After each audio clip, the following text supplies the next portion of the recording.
Welcome to the Garden Report, powered by Blue Apron and ZipRecruiter. The Celtics have won 120-109. We are on CLNS Radio and Celtics blog. Jimmy Toscano's to my right. I am Jared Weiss. We bump it up. The Celtics really bumped it up tonight because it was a horrendous second quarter. We're talking about historically disturbing to watch second quarter basketball. 12 personal fouls, 3 technical fouls. There was literally a nonstop boo from the crowd for like the last 4 or 5 minutes of game time in that quarter. It's unreal. They come out of halftime. Don't say anything yet because they come out of halftime, go on a 14-3 run to retake control of the game. Jay Crowder went off. Jay Crowder had a huge second half. He did. He threw a lot of things at me. I'm going to reel it back. Just go Jay Crowder. Okay, damn. I wanted to talk about second quarter. Say whatever you want to say. No, I was just going to say I had friends texting me that I literally never hear from saying how upset they were at the NBA during this quarter. So good friends. Thanks for helping me retouch with some friends. But Jay Crowder, as you said, came alive. I think Jay Crowder, and I've said this a million times, is not the heart and soul, but in a way kind of like the heart and soul of the Celtics team, the backbone, if you will.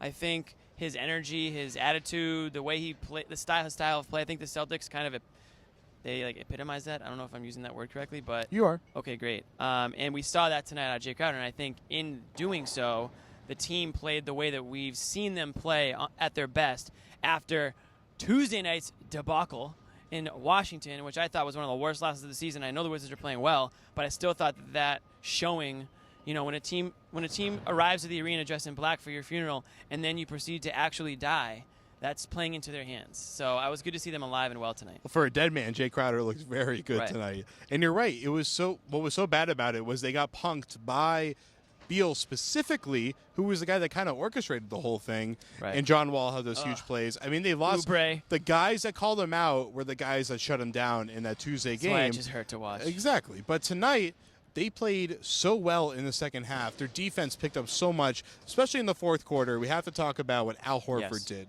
Isaiah, obviously, he was king of the fourth with his usual 13 points, which is like his average. Just another day. This month, it's absurd. Just another day. And he had those 2 shots. But the key of the game was Al Horford, who did it on both ends. On the block on offense, he had some crucial plays on the block. He also had a nice drive. Might have been a little earlier in the second half, but he had a great drive where he had a huge dunk.